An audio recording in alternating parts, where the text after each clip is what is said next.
नमस्कार, मैं हूं कुमार गजेंद्र। जनपद ऑन द स्पॉट में आपका स्वागत है। हमारे एक दूसरे social media platform podcast with Kumar Gajendra में भी आपका स्वागत है, जहां आप हमें सुन सकते हैं। बात एक बार फिर से पूरी दिल्ली और देश और दुनिया के लिए आज सबसे बड़ी खबर जो है वो स्वाति मालीवाल का पिटाई कांड है।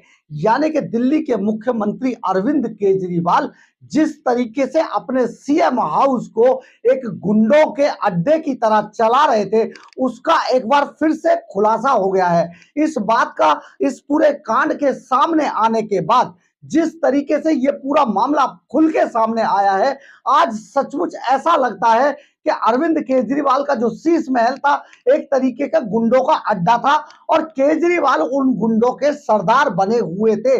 जिस तरीके से एक महिला के साथ मारपीट की गई, एक महिलाओं को पीटा गया, खास तौर पे वो जो सांसद के पद पर है और फिलहाल और पूर्व दिल्ली महिला आयोग की अध्यक्ष रही है। लाखों महिलाओं का जिस तरीके से उसने बचाव किया, जिस तरीके से स्वाति मालीवाल ने लाखों महिलाओं को न्याय दिलाने की लड़ाई लड़ी, सचमुच वो बड़ी सराहनीय थी। लेकिन उसका अंत जो हुआ, उसका पटाक्षेप जो हुआ, वो सचमुच बहुत दिल दहला देने वाला था। और हम आपको बताते हैं कि जैसे आज आज जब स्वाति मालीवाल को दिल्ली पुलिस की एक टीम लेकर 30 हजारी कोर्ट में, क्योंकि उनके 164 के बयान दर्ज कराने हैं, 30 हजारी कोर्ट पहुंची तो बहुत सारी बातों का जो खुलासा हुआ है, जो स्वाति मालीवाल के कंप्लेंट पर जो दिल्ली पुलिस ने एफआईआर दर्ज किया है, उसके बहुत सारे अंश निकल के जिस तरीके से सामने आ रहे हैं वो बहुत गंभीरता लिए हुए हैं। उन्होंने बाकायदा आरोप लगाया है कि विभव ने उनको जब मारा तो वो अरविंद केजरीवाल के, आप देखिए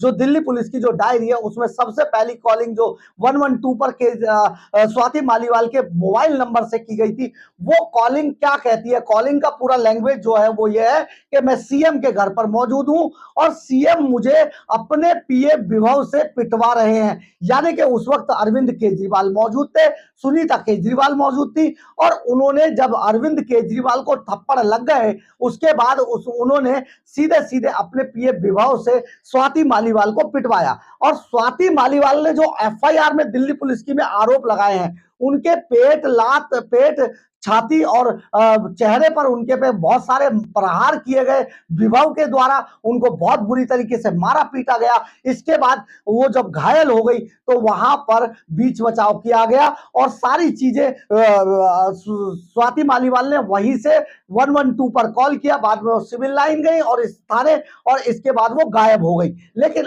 अब ये पूरा कांड जिस तरीके से सामने आ रहा है, क्योंकि अरविंद केजरीवाल बड़ी बेशर्मी से विभव को अपने साथ लेकर घूम रहे थे लखनऊ एयरपोर्ट पर। विभव उनके साथ, उनके वीडियो में, कैमरों में कैप्चर हुए हैं, उनके साथ थे जब ये हल्ला मचा। तो उसके बाद उन्हें पंजाब के दौरे पर जब वो गए तो विभव को शायद वो अपने साथ नहीं लेकर गए। इसी दौरान जब उन्होंने अखिलेश यादव के साथ वहां पर कॉन्फ्रेंस की तो जब मीडिया के लोगों ने उनको घेरना चाहा तो अरविंद केजरीवाल के चेहरे का रंग देखने लायक था। यानी कि उनकी पूरी बॉडी लैंग्वेज एक गुंडे के समान थी और सचमुच वो एक सड़क छाप गुंडा है और सड़क छाप गुंडे का यही काम होता है कि वो कहीं पर भी रहेगा, लास्ट में अंत में वो अपनी औकात पर आ ही जाता है। हम आपको बार बार कहते रहे हैं कि जो सुप्रीम कोर्ट उनको एक सीरियल ऑफेंडर नहीं मान रहा था, अगर उनकी हिस्ट्री शीट निकाल कर देखी जाए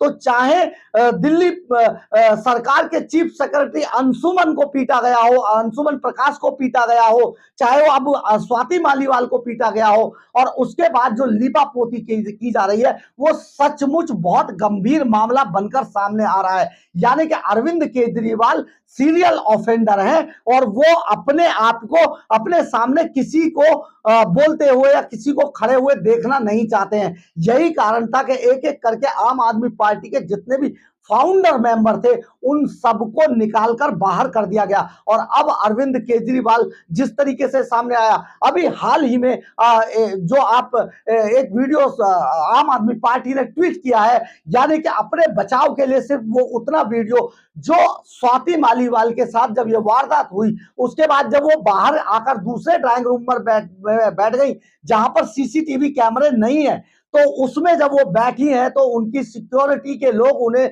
निकालने की कोशिश कर रहे हैं। ये वही सिक्योरिटी है जो दिल्ली पुलिस की तरफ से अरविंद केजरीवाल को प्रोवाइड की गई है, लेकिन ये ऐसी हरकत कर रहे हैं पुलिसकर्मी के लग रहा है कि ये भी अरविंद केजरीवाल के गुंडे हैं। और बार बार ये इतनी वारदात के बाद भी स्वाति मालीवाल को बाहर निकालने की कोशिश कर रहे हैं, ना कि उन्हें न्याय दिलाने की बात कर रहे हैं। स्वाति मालीवाल साफ साफ सुनी जाती हैं कि वो कह रही है कि आप डीसीपी से मुझे बात कराओ, लेकिन वो कह रहे हैं नहीं, आपको बाहर जाना होगा, यहाँ पर पुलिस भी नहीं आ सकती है।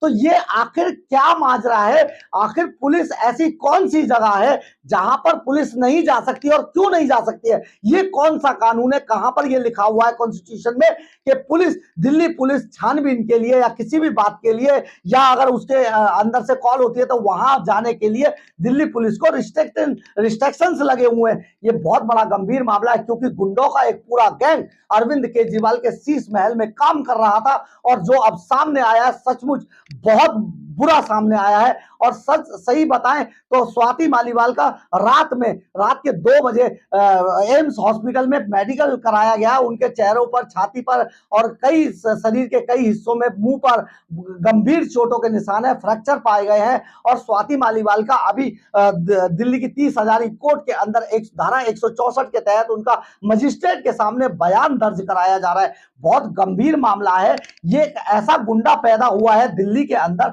जहां पर महिलाएं सुरक्षित नहीं है। पूरे दिल्ली में महिलाओं की सुरक्षा की बात करता है, लेकिन अपने घर के अंदर अपनी ही महिला जो नेता है उसको पिटवाता है। चीफ सेक्रेटरी अंशुमन प्रकाश को पिटवाता है, जो बुजुर्ग आदमी थे। आप समझिए किस तरीके की ये पूरी strategy Arvind Kejriwal and company की चल रही है। ये हंसते हैं, और इन्होंने जिस तरीके से धमकाया स्वाति मालीवाल का, बाकायदा अपने बयानों में यह जिक्र किया गया है कि जो विभव है उसने उसको कहा, अगर ज्यादा बनोगी तो ऐसी जगह ले जाकर गाड़ देंगे मारकर जहां से तुम्हारा पता भी नहीं चलेगा। आखिर ये लैंग्वेज है क्या? ये कैसे बोला गया? यानी कि अरविंद केजरीवाल के शीश महल में अरविंद केजरीवाल के गुंडों की एक पूरी फौज खड़ी हुई है, जिनको अरविंद केजरीवाल की सुरक्षा में तैनात जो दिल्ली पुलिस के पुलिसकर्मी है वो भी एक तरीके से गुंडों जैसा व्यवहार कर रहे हैं।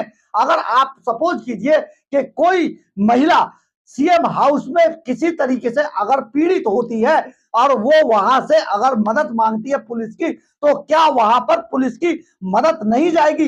ये एक बड़ा सवाल खड़ा कर दिया है, बड़ा सवाल पैदा हो गया है। और ये केवल तब पैदा हुआ है जब स्वाति मालीवाल जैसी कद्दावर नेता, आम आदमी पार्टी की फाउंडर मेंबर के साथ ये हरकत हुई है, तब ये निकल के सामने आया है। अगर किसी इतनी अप्रोच वाली महिला के साथ ये शीश महल के अंदर हुई होती वारदात, तो शायद इस बात का पता भी नहीं चलता और महिला को ही गायब कर देते। ये बहुत बड़ी बात है। विभव अपने मुंह से कह रहा है ऐसी जगह ले जाकर गाड़ देंगे जहां पर आपका पता नहीं चलेगा। और जब एक आम आदमी पार्टी ने एक वीडियो ट्वीट किया है, उसमें भी उसको एडिट करके बाकायदा, ये वीडियो अगर आप इसको गौर से देखें तो ये वीडियो एडिटेड है और बीच बीच में से इसको काटा गया है। और ये वीडियो सीसीटीवी फुटेज का नहीं है, आम आदमी पार्टी का कोई गुर्गा, बहुत सारे गुर्गे आम आदमी पार्टी के शीश महल के अंदर रहते हैं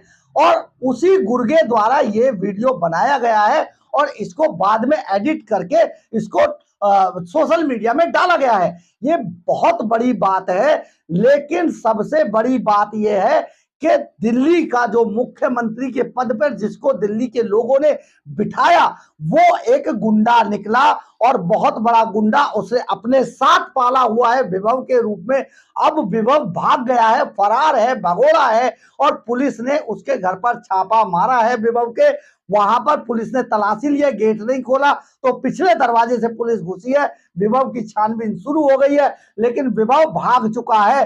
अगर उस पर देखिए, जो गाड़ देने वाली बात स्वाति मालीवाल ने लिखवाई है कि कहीं ऐसी जगह ले जाकर गाड़ देंगे जहां पर पता नहीं चलेगा, तो आप ये समझिए कि उस जो एफआईआर है उसके अंदर 506 धारा 506 धमकी देने, जान से मारने की धमकी देने का मामला इसमें यह भी बनता है, जो नॉन वेलेबल ऑफेंस है और बड़ा ऑफेंस माना जाता है। इसके साथ ही दिल्ली पुलिस की 10 टीमें विभव कुमार को तलाश कर रही हैं पूरे देश के अंदर।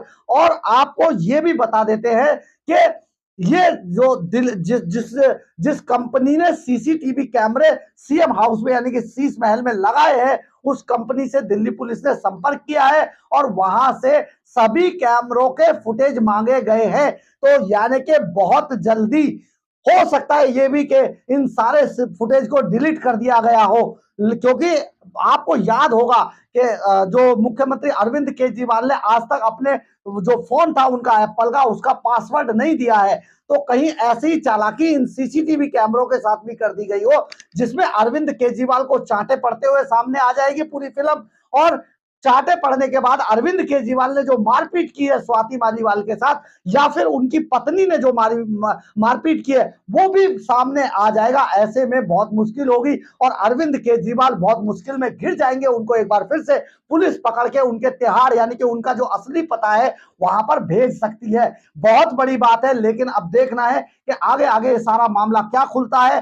धारा 164 के तहत पुलिस जो सीआरपीसी की धारा 164 के तहत जो बयान रिकॉर्ड करा रही है मजिस्ट्रेट के सामने, स्वाति मालीवाल का मेडिकल करा लिया गया, गंभीर चोटें पाई गई है उनके शरीर में। तो ये मामला अब बहुत गंभीर होता जा रहा है और बेशर्मी की हद ये है कि अरविंद केजरीवाल अभी भी अपने रोड शो कर रहे हैं और उनमें महिला सुरक्षा की बात कर रहे हैं। बहुत बड़ा मामला है, आखिर ये घटना घटी कैसे, इतनी सीनियर नेता के साथ इस तरीके की वारदात हुई है। सचमुच सवाल बड़े गंभीर हैं, लेकिन जवाब आने अभी जरूरी है और इनमें अभी टाइम लगेगा। तो बहुत जल्दी आप देखिए किस तरीके से एक मुख्यमंत्री अपने शीश महल को एक गुंडों के अड्डे की तरह चला रहा है, अपने सीएम हाउस को, और वहां पर हर तरफ गुंडे ही गुंडे हैं। और उन गुंडों के सहारे ये गुंडों का सरदार अरविंद केजरीवाल किस तरीके से दिल्ली की सरकार को चला रहा है, इसका खुलासा हो गया है। और पार्टी में अब टूट शुरू हो चुकी है, क्योंकि पार्टी के बहुत सारे नेता अरविंद केजरीवाल की इस पूरी कार्यशैली से बहुत परेशान है। हम आपको यह भी बता देते हैं कि पटेल नगर की जो आम आदमी पार्टी इकाई है और लक्ष्मी नगर की जो आम आदमी पार्टी इकाई है, उसको भंग कर दिया गया है। वो भंग हो गया, वहां पर पार्टी का संगठन का कोई नेता नहीं है। और ये इसलिए हुआ है क्योंकि पार्टी के अंदर अब अरविंद केजरीवाल जो तानाशाह की बात करते हैं, यहां पर गुंडागर्दी कर रहे हैं केजरीवाल। और गुंडागर्दी का सबसे जीता जागता उदाहरण, दो उदाहरण है। अंशुमन प्रकाश चीफ सेक्रेटरी को जब पीटा गया था, उसको मामले को रफा दफा कर दिया गया। और अब दूसरा है दिल्ली महिला आयोग की पूर्व अध्यक्ष स्वाति मालीवाल और सांसद के साथ इस तरीके की मारपिटाई की गई है, जो बहुत गंभीर मामला है। जल्दी ही इसकी और परतें खुलेंगी और हम आपको और बहुत सारी जानकारी लेकर आपके सामने होंगे। अगर आपको हमारी खबर अच्छी लगी हो तो आप इसे लाइक, सब्सक्राइब और शेयर जरूर करें। कमेंट्स बॉक्स में अपनी राय जरूर लिखें, इससे हमें बहुत ऊर्जा मिलती है। इसके अलावा अगर आप हमारे चैनल पर नए हैं तो हमारे चैनल को ज्वाइन करना ना भूलें। और अगर आप हमें आर्थिक रूप से मदद भी करना चाहते हैं तो आप हमारे क्यूआर कोड को स्कैन करके या फिर हमारे चैनल के सुपर थैंक्स बटन को दबाकर हमें आर्थिक रूप से मदद भी कर सकते हैं। जय हिंद, जय भारत।